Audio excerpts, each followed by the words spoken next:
بسم اللہ الرحمن الرحیم۔ السلام علیکم۔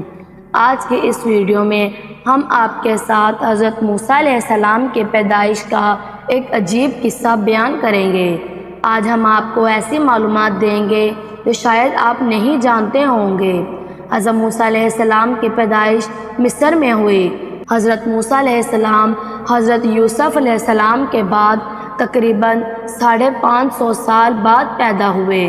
حضرت یوسف علیہ السلام حضرت یعقوب علیہ السلام کے بیٹے تھے، اور حضرت یعقوب علیہ السلام کا ایک اور بھی نام ہے، وہ ہے بنی اسرائیل۔ انہی کی اولاد کو بنی اسرائیل کہا جاتا ہے۔ حضرت یعقوب علیہ السلام کا اصل وطن فلسطین تھا، لیکن حضرت یوسف علیہ السلام مصر کے بادشاہ بن گئے تھے۔ آپ نے اپنے باپ اور اپنی فیملی کو مصر میں بسا دیا تھا، اس لیے بنی اسرائیلی قوم مصر میں بسنے لگی۔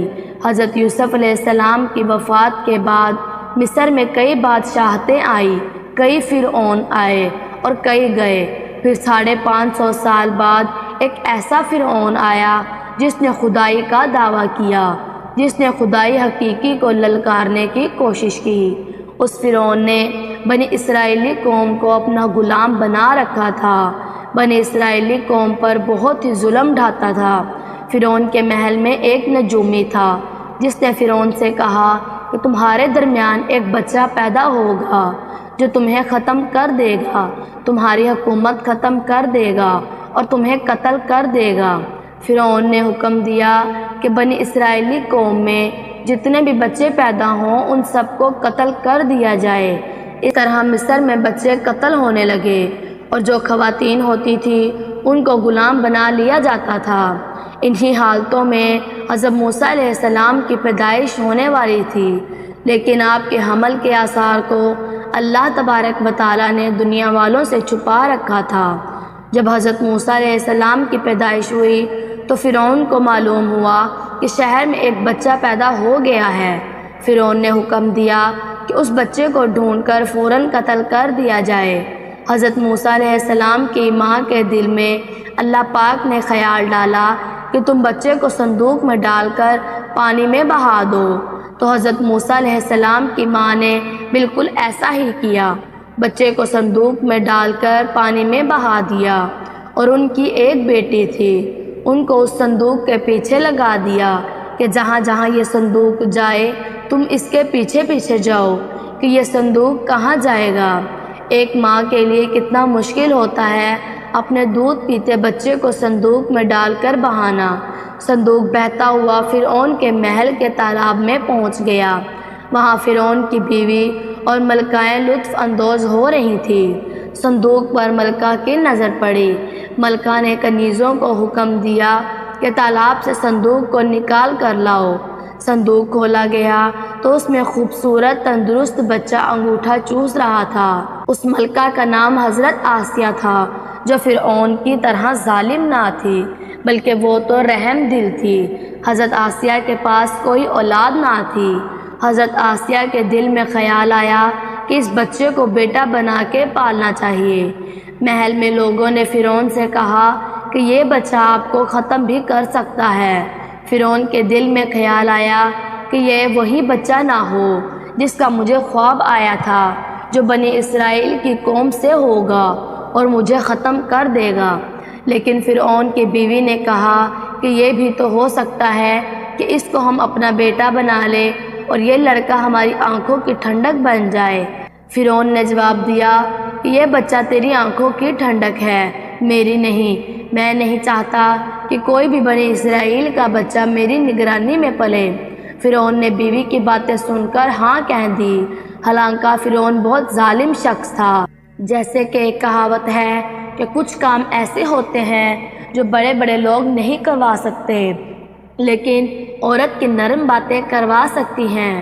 فرعون کے دماغ پہ بھی حضرت آسیہ کی نرم باتوں کا کچھ اس طرح اثر پڑ گیا اور فرعون نے ہاں کہہ دی۔ تو حضرت موسیٰ علیہ السلام فرعون کے محل میں پلنے لگے۔ جب بچے کو دودھ پلانے کے لیے خواتینوں کو اکٹھا کیا گیا تو حضرت موسیٰ علیہ السلام نے کسی کا بھی دودھ نہ پیا اور بھوک سے رونے لگے۔ ادھر حضرت موسیٰ علیہ السلام کی بہن جو صندوق کا پیچھا کرتے تالاب کے پاس پہنچی تھی وہ یہ سب دیکھ رہی تھی۔ حضرت موسیٰ علیہ السلام کی بہن نے حضرت آسیہ سے کہا کہ میں تمہیں ایسا گھر نہ بتلاؤں جو اس بچے کی پرورش کرے اور اس بچے کے لیے خیر خواہ ہو۔ بچہ کسی کا دودھ بھی نہیں پی رہا تھا۔ تو حضرت آسیہ نے کہا کہ ٹھیک ہے، مجھے وہاں لے چلو۔ حضرت آسیہ حضرت موسیٰ علیہ السلام کو لے کر آپ کی والدہ کے پاس آئیں۔ حضرت موسیٰ علیہ السلام کی ماں سے کہا کہ آپ اس بچے کو دودھ پلائیں۔ والدہ محترمہ نے جیسے ہی بچے کو دودھ کی طرف کیا تو بچہ دودھ پینے لگا۔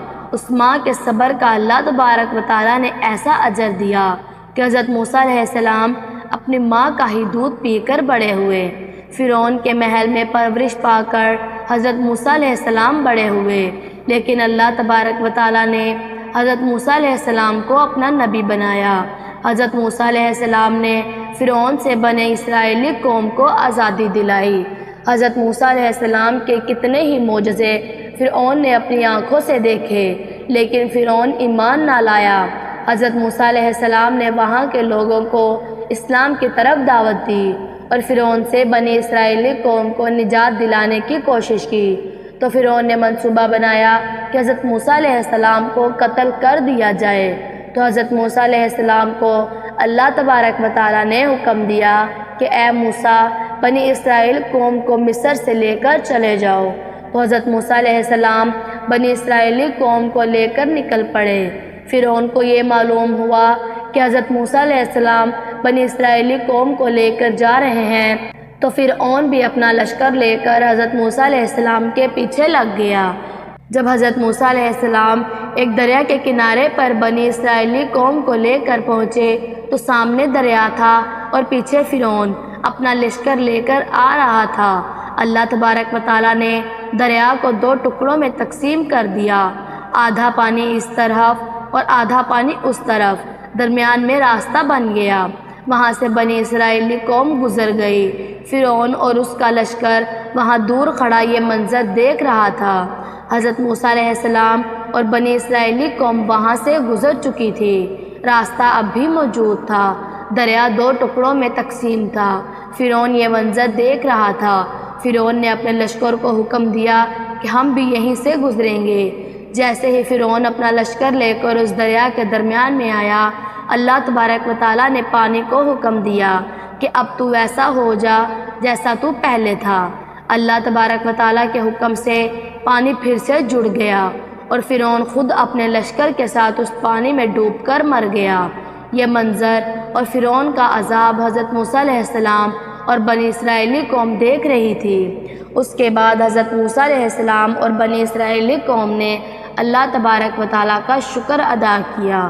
تو ناظرین، امید کرتی ہوں کہ ہماری آج کی ویڈیو آپ کو پسند آئی ہوگی۔ اگر ویڈیو اچھی لگے تو ویڈیو کو اپنے دوستوں اور فیملی کے ساتھ شیئر کیجیے اور ہمارے چینل ہمنا وائس کو سبسکرائب کیجیے تاکہ اس طرح کی پیاری پیاری اور معلوماتی ویڈیوز آپ تک پہنچتی رہیں۔ اللہ تبارک و تعالیٰ آپ کے علم میں اضافہ کرے، آمین۔